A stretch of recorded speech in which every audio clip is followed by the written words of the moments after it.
آخر مایوسی کیوں؟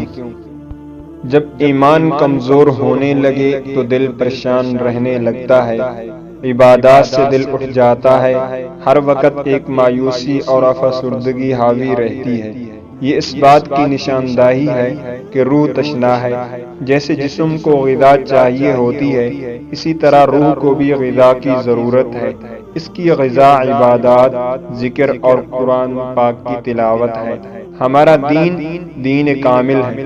خدا کی ذات سے قرب اور لگاؤ ہی آدمی کو مضبوط اور مستحکم کرنے کا ذریعہ ہے۔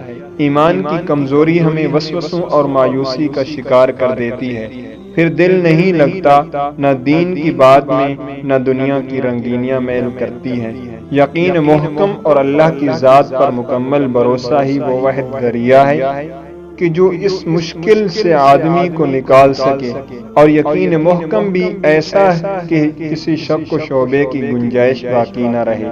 یہ بات ایمان کا حصہ بن جائے کہ جو رب مجھے 70 ماؤں سے بڑھ کر محبت کرنے والا ہے، وہ مجھ پر میری طاقت سے بڑھ کر بوجھ نہیں ڈالے گا، آزمائش دے گا تو اسے احسن طریقے اور صبر جمیل کے ساتھ گزارنے کا حوصلہ بھی دے گا۔